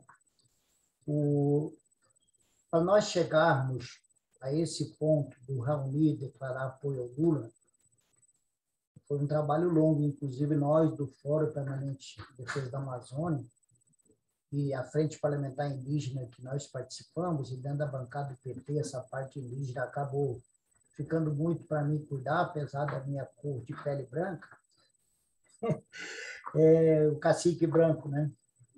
Então, assim, foi vários anos numa reaproximação do cacique Raoni e outros indígenas com o PT, com o Lula e etc. Né? Nós fizemos uma primeira tentativa, estava tudo certo, do Lula receber o Raoni, aí teve um movimento também para que ele não queria ir só, queria levar direto, queria levar a Joana junto, e acabou que isso não deu certo, foi abortada a reunião do Lula com o Raoni. Eu fiquei bastante frustrado, porque eu tinha trabalhado muito isso. E agora não, agora o Raoni já declarou apoio ao Lula. Na sua grande maioria, os indígenas, vou chamar de esquerda, são petistas, eles votam no PT, inclusive nos nossos estados. Se divide hoje, o pessoal tem uma inserção muito forte, também na temática indígena, tem relação também com lideranças, né? Mas o PT ele tem um problema, e o Lula tem um problema com os indígenas, que foi a construção de barragens, inclusive com o Raoni. Ele nunca aceitou isso, e os indígenas mais politizados nunca aceitaram isso, e eu, pelo menos, acho que o PT tem que varrer do seu plano de governo, Esther, qualquer iniciativa de construção de barragem. Não é essa mais a fonte geradora de energia, e é uma mancha que ficou na relação do governo do Lula, da Dilma, com os indígenas. Acho que isso dá para superar, se está superando, né? E, ao contrário do que a nossa jovem indígena afirmou, a maioria dos povos indígenas hoje do Brasil vai estar com Lula e aposta no Lula como um chefe de Estado que vai se relacionar bem, que vai ajudar a consolidar e defender seus territórios, né? E que vai estar, ao contrário do Bolsonaro, que persegue, que odeia os indígenas e que tem um ataque ferrenho aos indígenas, vai ser um governo aliado. Como disse o Rani, vou estar trabalhando ao lado do Lula, se o Lula se eleger, né? Eu acho que esse é o cenário. Agora, isso não impede de que a gente faça, digamos assim, uma reflexão de que tem que ter mudança também nos próximos governos nossos. Então, essa é a primeira questão que eu gostaria de esclarecer. Eu acho que nós vamos ter um apoio massivo aí das organizações indígenas e das populações indígenas em torno da candidatura do Lula. Eu já entro para as outras perguntas? Eu já entro para as outras perguntas ou eu... Eu acho que pode, né? Por favor. Tá, então tá. Vamos, eu vou ser bastante telegráfico também, que eu já estou com a minha reunião do fórum aqui agendada, eu tenho que sair correndo ali para a liderança da minoria. Bom, sobre a China, né? Eu tive a oportunidade de fazer 2 visitas institucionais na China, ainda antes do Bolsonaro ganhar a eleição, e a gente tem uma relação também de conversação com lideranças chinesas, né? E o PT tem essa relação. É bom que a gente recorde que o governo brasileiro, nas conferências climáticas, tratou e se aliou, e vice-versa, com a China nos embates de outras conferências. Então, nós temos uma relação de proximidade com a China no que se refere às conferências anteriores, inclusive com, vou chamar aqui, o Brasil forçando alguns avanços do posicionamento chinês. A outra questão é de que a China disputa a hegemonia como grande potência com os Estados Unidos, e você observa esse movimento que a Esther falou do Biden, que inclusive nós do Fórum fizemos um grande movimento aqui, porque o Biden queria levar o Bolsonaro para lá para anunciar que ia passar dinheiro para o Bolsonaro cuidar da Amazônia. A mesma coisa que botar a raposa para cuidar do galinheiro, né? Então, mas o Biden não quer perder o seu protagonismo e associar a sua política econômica também à questão climática, etc. Né? Então, eu acho que a China, a tendência é ela ter um posicionamento mais progressista, não sei se a Esther concorda comigo, mais progressista do que os próprios Estados Unidos, que prefere as questões climáticas. Né? Eu acho que aí nós temos que fazer uma diferença, gente, o que é o governo Bolsonaro e o que é o Estado brasileiro. Nós temos que defender as questões de Estado, independente do Bolsonaro estar como governo, como eu disse, esse governo pequeno e passageiro. Né? Mas eu ainda vou colocar a nós, tanto nos embates, quem vai para a Copa e quem não vai, que é fazer a defesa do legado do Lula, tá? Do legado dos governos Lula e Dilma, inclusive no que se refere ao meio ambiente, porque nossa marca não é só as hidrelétricas. Nós fomos o governo que mais demarcou os territórios de uso comum, que mais criou unidade de conservação, que mais criou reserva extrativista. Inclusive, na minha região, nós fizemos o ordenamento territorial e ambiental ali naquela terra do meio, em torno do rio Xingu, do rio Amazonas, Tapajós, Transamazônica, BR-63, coisa muito forte. E, às vezes, a gente fica inibido, porque teve o problema da hidrelétrica e ela ofusca toda uma política que nós fizemos. E, inclusive, falando aqui, eu acho que foi a Júlia, né? Que uma forma de a gente, inclusive, e a Elba, né? Eu acho que nós temos que, na disputa de narrativas, eu acho que uma delas é fazer um comparativo entre o que foram os nossos governos e o que está sendo o governo Bolsonaro. Eu acho isso muito, muito importante. Mas eu queria ressaltar também uma questão que a que a Elda traz, porque, inclusive vocês aí que estão no exterior, se nós não tomarmos cuidado, parece que o único problema do Brasil são os ataques aos povos indígenas dos seus territórios. E eles são os mais atacados pelo governo Bolsonaro, de todos são os mais atacados. Ao mesmo tempo, foi o segmento que mais reagiu, que mais se mobilizou, deram um show. Mas nós não podemos reduzir essa pauta a um problema das populações indígenas. Por exemplo, eles estão atacando as reservas extrativistas, aos quilombos, eles estão atacando unidades de conservação, estão atacando terras públicas, né? Entende? Então, nós temos que trazer a pauta além dos problemas indígenas, senão a gente se reduz no embate mais global, né? Eu queria ressaltar isso, né? E ressaltar que essa disputa de narrativa ela é fundamental, porque senão a gente vai se pegar muito assim as mentiras do Bolsonaro. Não, acho que o debate é mais global mesmo, né? Eu vou trazer aqui para vocês, que é uma área que eu domino bastante, e eu acho que teve provocação aqui na interação aqui das perguntas. Pessoal, eu acho que nós temos que pegar essa questão da produção de alimentos, no nosso caso, a fome, né?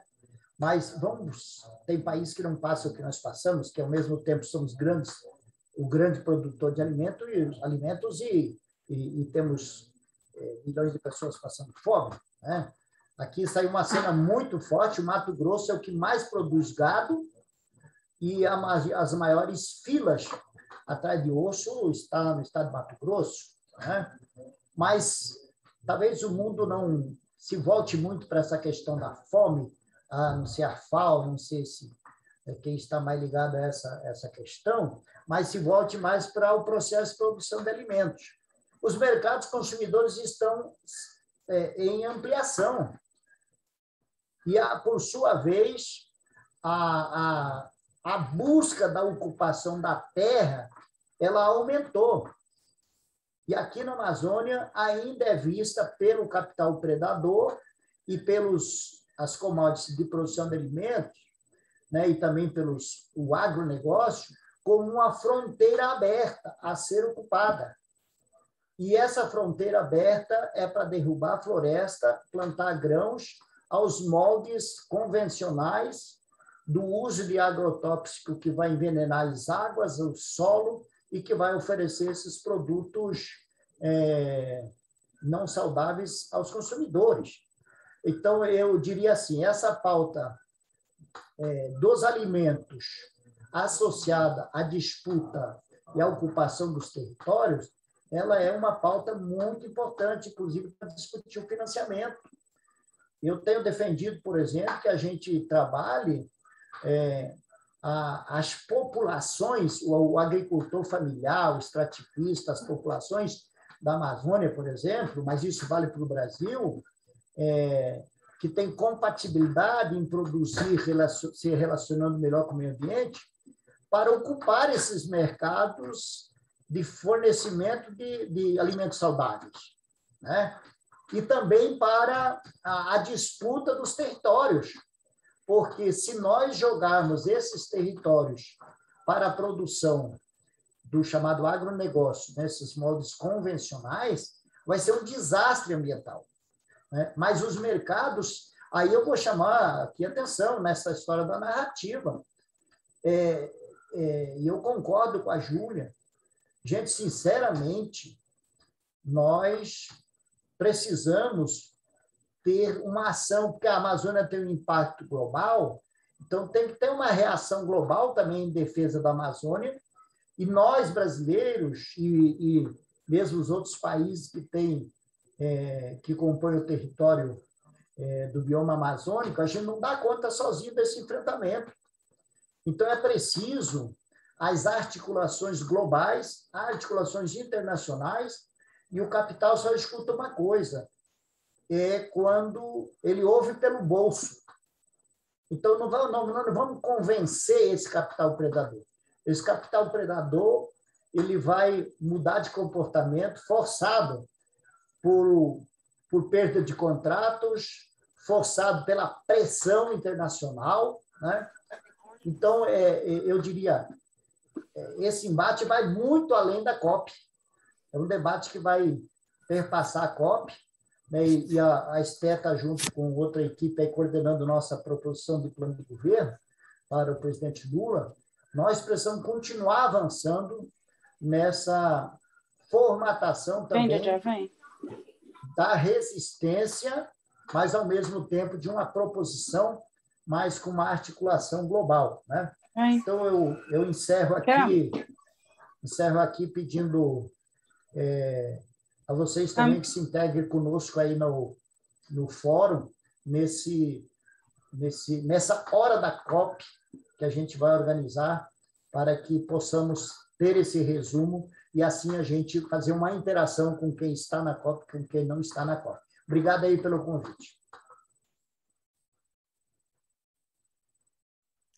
Obrigada, deputado. Com certeza a gente vai continuar fazendo outros encontros sobre a Amazônia, que é muito importante, pegar outros aspectos, principalmente com a Esther, com o que ela estava explanando uma vez sobre as políticas da Amazônia, que ela acredita, que o PT deve levar. Em caso da gente, claro que a gente vai, né, só se acontecer alguma coisa muito assim fora do eixo, né, mas que provavelmente seremos o governo. Então, Júlia, mais perguntas? Não, os outros têm que responder, desculpa. Por favor, eu gostaria de ouvir os outros. Eu vou, inclusive, responder aí e vou ter que pedir licença, porque eu estou com uma outra atividade também. A gente está em eleição interna das secretarias setoriais e eu estou aqui já para participar da reunião, me chamando. Eu acho que o deputado Ayrton colocou muito bem um pouco das respostas que foram colocadas. Eu quero fazer apenas alguns comentários do ponto de vista da responsabilidade do PT. Nós estamos agora construindo a setorial indígena, de muito tempo já voltou no processo para reconstruir, não conseguiu. Nós temos hoje vereadoras e vereadores indígenas, então é um esforço de trazer para o centro do debate do partido uma pauta que a gente atua. Não só nós ajudamos nos nossos governos, na questão das demarcações de terra, poderíamos ter feito muito mais, porém, se teve demarcação de terra, foi nos nossos governos. Desses 500 anos de exploração, nós temos muito orgulho de falar sobre isso. E as disputas, principalmente dessa concepção ambiental, ela não é fácil, ela não é simples também internamente. Então, eu considero duas movimentações importantes que a gente tem feito dentro do partido. Uma, a retomada da setorial nacional indígena, da política indigenista, porque os nossos parlamentares, Ayrton e outros, já são linha de frente desse debate, já ajudam nessa interlocução, tudo que é aprovado é a partir dos nossos mandatos, porque nós só temos, infelizmente, o mandato da Joênia Wapichana, que é de um outro partido, mas que é único e precisa ter força. Ela está compondo comissão, inclusive com apoio nosso, do partido. Então, a gente já tem uma certa referência e é preciso que o partido colocasse no centro da prioridade. E aí, dialogando com a presidenta Gleisi, a gente está nesse processo de constituição, logo, nós teremos aí a setorial nacional indígena. Esse é um aspecto. E no outro, de fato, essa articulação ambiental que hoje vai ser organizada, também tem que ser organizada a partir da Fundação Perseu Abramo, que quando a gente já teve a oportunidade de estar no governo, como foi o governo Lula e Dilma, as reflexões são a partir daquilo que também nós deixamos de fazer. Tem muitas coisas que foram feitas na nossa região, por exemplo, o desenvolvimento e algumas políticas sociais e políticas públicas, elas só chegaram a partir dos nossos governos, então a gente faz muita questão, essa defesa que o Ayrton faz, a partir das relações com essas organizações sociais, se tiveram conferências de políticas públicas, uma escuta com o movimento social, foi no nosso governo. Poderia ter feito muito mais, poderia, mas na dimensão que é nosso país, dar um passo e lógico, com protagonismo de movimentos sociais é muito grande. E hoje a gente está nesse processo de pensar o desafio para o ano que vem. Em todas as reuniões que a gente tem a oportunidade de dialogar com o presidente Lula, eu, inclusive, tive uma dialogando sobre a pauta da política indigenista, com presença de outras lideranças. A gente falava sobre isso, do que o PT fez e do que ele pode, a partir do que fez e do que não fez, colocar no seu programa para pensar, para avançar. E eu acho que existe a possibilidade de uma atualização, inclusive, de como o nosso partido pensa o desenvolvimento. Porque, não vou dizer que não tem embates políticos internos, tem muito grandes. Nós que somos da Amazônia, a gente tem que bater o pé e muito, porque a lógica de outros companheiros e companheiras que vivem em outros estados, principalmente no sudeste do país, eles olham como a Amazônia de uma outra perspectiva que não a nossa. Então, esse é um desafio e eu acho que tem abertura para que a gente faça isso. E nós fomos por muito tempo, sempre fomos de referência nessa pauta. E a relação, inclusive, do Lula, do nosso partido, com a história de Chico Mendes, as organizações que tem, elas são muito grandes. Eu considero que a gente vai precisar restabelecer pontes de confiança com essas organizações, e isso vai depender daquilo que a gente apresentar como programa. E isso é um processo de construção, de luta, não é uma coisa simples de ser feita, mas acho que tem uma sensibilidade muito grande do conjunto do nosso partido para que entendam que essas pautas elas são fundamentais para a transformação social. Se não for incluído em todos os aspectos da nossa proposta, de um futuro programa de governo, dificilmente a gente terá uma solução ou algo que de fato nos represente. Depois, esse desafio com os outros partidos, vocês percebam todas as injustiças que aconteceram. Desde o golpe à presidenta Dilma até a questão do presidente Lula, da prisão, da saída, agora da anulação dos processos, existe uma mobilização para uma terceira via. E é claro que isso também existe muito fogo amigo, né? Que são as pessoas que constroem ali, de esquerda também, centro-esquerda, que tentam, a partir das divergências, criar uma outra alternativa, porque tem, de fato, um incômodo. Não existe qualquer saída para o país que não passe pelo diálogo com o nosso partido. E o Lula tem sido voz ativa nisso, nesse processo de liderar, conversando com todo mundo. Eu estou pontuando isso porque eu estou dentro desse cenário de construção, dentro desse cenário de diálogo, acompanho muito a gestão interna dentro do PT, porque eu sou também da direção nacional do PT, representando o estado do Amazonas e a minha região, e a gente dialoga muito nessa perspectiva. Então, o esforço é muito grande para que a gente tenha como prioridade. E pela minha própria descendência, por ser da Amazônia, a gente tem usado desses espaços para a gente fortalecer a nossa pauta. Mas é claro que também não vai ser diferente. Agora, sem sombra de dúvida, para que mude a realidade do nosso país, para que a gente consiga ter condições de ter uma disputa, sem sombra de dúvidas, a presença da liderança do Lula, o Lula em si, a liderança do Lula e o PT como partido, muito enraizado, é um ponto muito positivo. Agora, nós queremos mais que isso, nós queremos um programa avançado e atualizado com as pautas de agora. E a questão ambiental, os povos da floresta, para nós, é inegociável. Então, nós queremos tratar sobre isso. Eu quero dizer para vocês que nós estamos nesse fronte que é inegociável, e para isso a gente precisa de muita organização, de muito acúmulo, de muita formulação também para fazer essa disputa com conteúdo, mas também no dia a dia do nosso partido, que eu acho que é assim que funciona. Como instrumento de luta, a gente precisa também fazer com que ele se atualize, o PT como todo, e se convença que essa pauta ela é central para o desenvolvimento do país, mas também para as pessoas continuarem vivas e com qualidade de vida, que existe uma diferença bem grande. É isso. Muito obrigada pela oportunidade de dialogar aqui com vocês. e quando tiver essas novidades, eu mando notícias e mando também as lideranças indígenas. Esse vai ser um grande... Eu estou muito animada com isso, vai ser uma grande expectativa. Entrar Vê se ele pode 2022 participar online.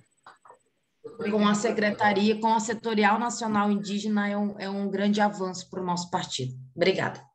Obrigada, Anne. Realmente você também deu uma lufada de esperança e de renovação aqui para nós aqui, porque realmente o PT foi o que fez mais, mas precisa fazer mais daqui para frente. Agora a Esther, por favor. Bom, acho que a maioria das questões já foram respondidas. Eu vou ficar nessa questão que você colocou para mim. Na realidade, quando eu falei Amazônia como bem comum, é o que está no nosso programa de governo, do Haddad, na época, né? Como o deputado falou, eu já estava participando desde quando era o nosso candidato Lula, e aí a gente trouxe, eu acho que o PT foi o primeiro partido a trazer para o programa de governo a questão da transição ecológica. Eu não vejo nenhum outro partido no Brasil que discuta isso, e aí, desde aquele programa, nós já colocamos lá a Amazônia como bem comum. Isso, na prática, significa o quê? Significa ter na Amazônia esses espaços comuns que já foram falados aqui, inclusive o deputado Ayrton falou da importância do ordenamento territorial que nós fizemos. Isso significa demarcação de terras indígenas, isso significa demarcação de terras quilombolas. Só para vocês terem uma ideia, pouco se fala realmente das terras quilombolas na Amazônia, mas tem mais de 3 mil quilombos na Amazônia. Tá? As unidades de conservação, dentro dessas unidades de conservação de uso sustentável, a questão das reservas extrativistas, isso tudo vai compondo um mosaico de terras de uso coletivo, que não são de propriedade privada, são de propriedade comum. A terra continua sendo do Estado brasileiro, mas o uso dessa terra, assim como terras indígenas, quilombolas, extrativistas, é de uso coletivo, comum. Então, a nossa percepção é que a Amazônia tem que ser cada vez mais isso, entendeu? Inclusive a produção de alimentos. Existe já muitos, um campesinato dentro da Amazônia, uma agricultura familiar dentro da Amazônia, que também, de certa forma, já trabalha com o uso coletivo da terra, entendeu? E esse campesinato típico da Amazônia, esse agricultor familiar que sabe produzir alimentos sem desmatar, convivendo com a floresta em pé, né? Então, isso é fundamental. Esse campesinato, o problema acho que o deputado colocou isso, a questão do financiamento e a questão da política pública. Essa é uma questão que a gente tem que insistir no nosso governo. Não é possível que o plano safra do agronegócio seja infinitamente maior que o da agricultura familiar, porque o agronegócio é o problema, a agricultura familiar, principalmente dentro da Amazônia, o campesinato amazônico, ele é a solução. Tá? Então, você tem hoje, por exemplo, só para vocês entender, é de tal forma hegemônico o modelo de produção via latifúndio, via monocultura, que os relatos que a gente tem, por exemplo, eu estava conversando um dia desses com o PT no setor, no PT de Rondônia, né? Eles iam fazer as eleições do setorial agrário lá. É agrário, né, Anne? Acho que é agrário. E aí eles me convidaram para a plenária lá.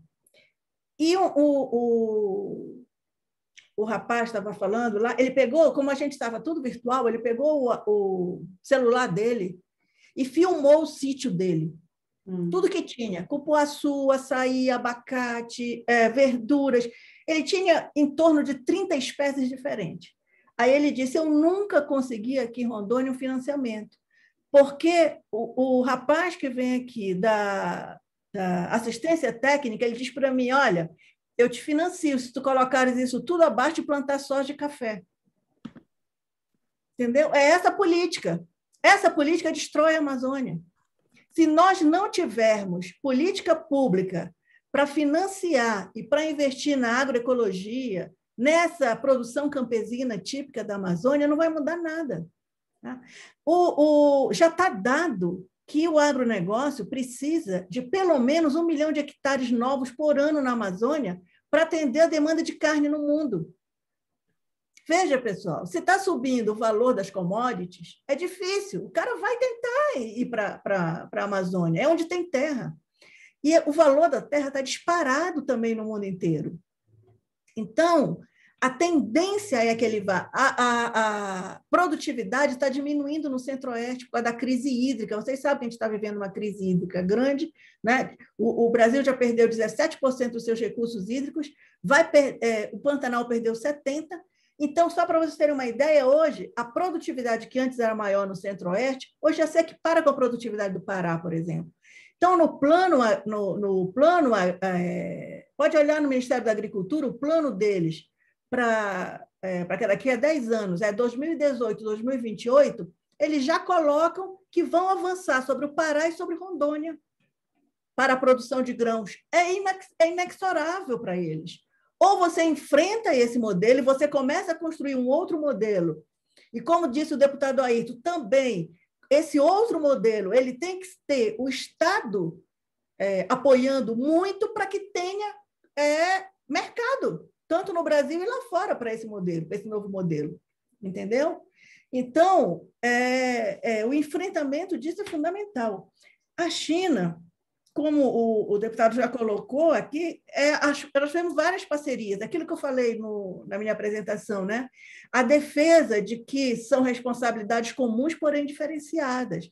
A defesa de que a gente tem que olhar as emissões acumuladas, e não só as emissões atuais, né?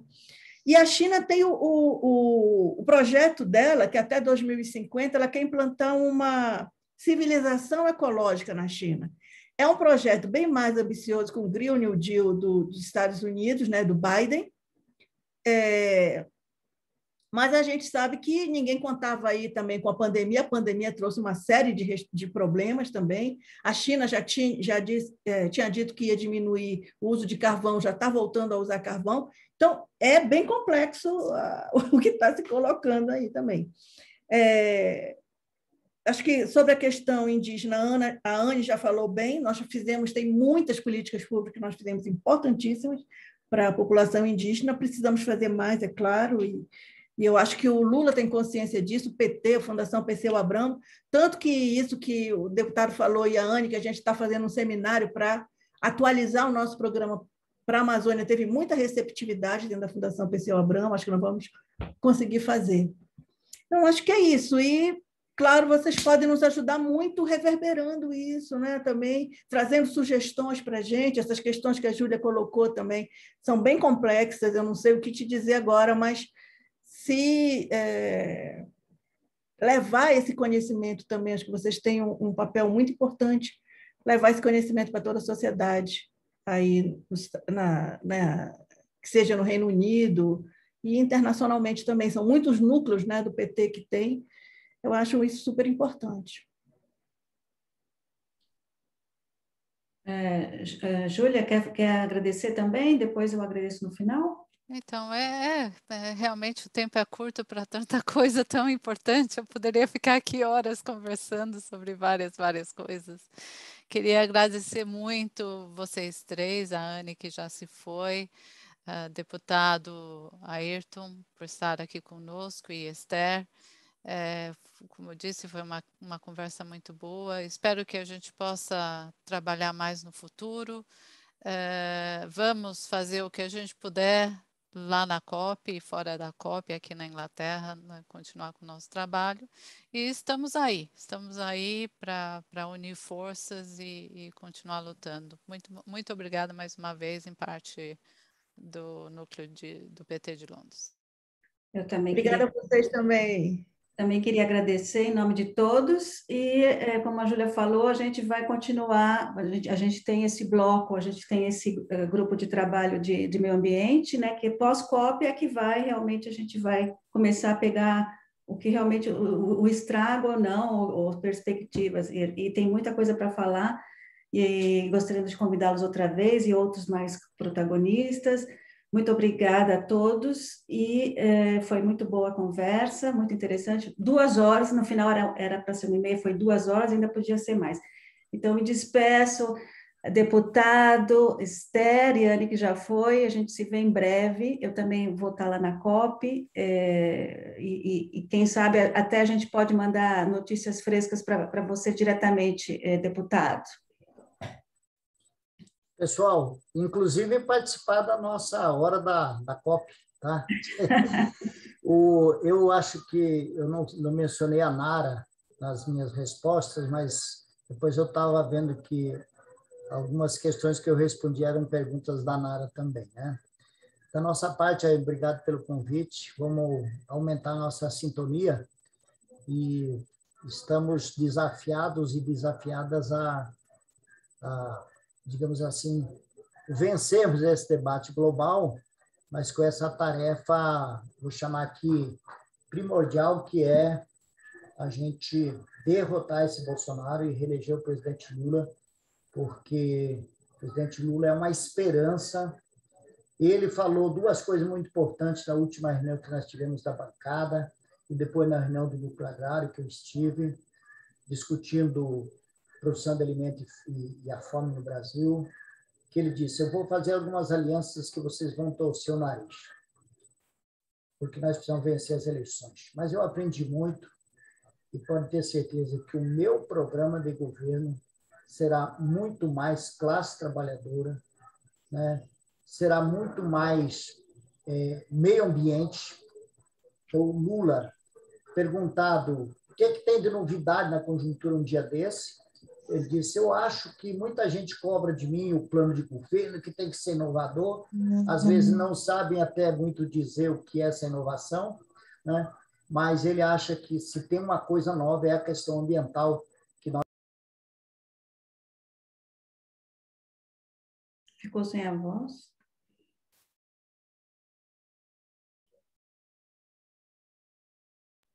Esse finalzinho a gente não ouviu. Deputado, eu acho que fui eu, minha culpa, eu silenciei. Não, ele estava falando uma coisa importante. É o que o Lula estava... Vocês ouviram até onde? Faltou acho que 1 minuto, não sei, ou menos. Não, veja, é que eu estava falando da reunião da bancada com o Lula e da reunião do Núcleo Agrário para discutir a questão da produção de alimentos e a fome no Brasil. O Lula, então, disse que a gente vai torcer o nariz sobre algumas alianças que ele vai fazer, mas o programa de governo dele será muito mais classe trabalhadora, será mais à esquerda, e dizendo, ele aprendi muito, eu sei quem é quem no Brasil, né? E também perguntado, e ele até meio que provocou a gente, ele disse, o pessoal fala que nós temos que inovar, mas não diz como. Ele disse, se tiver alguma coisa que nós temos que inovar no nosso programa de governo, é a questão ambiental. Então, eu acho que o Lula está entendendo muito dessa conjuntura nacional e internacional sobre a questão ambiental, sobre a Amazônia e tudo mais. Isso nos animou muito. Muito obrigada. Vocês são a força aí da Amazônia e que vai levar isso para frente. Muito obrigada. Agora, não sei se a Esther ainda quer se despedir mais uma vez para a gente finalmente terminar. Só agradecer a vocês, um abração para todos. Obrigada, obrigada a todos. Tchau, tchau. Tchau, tchau. Até mais.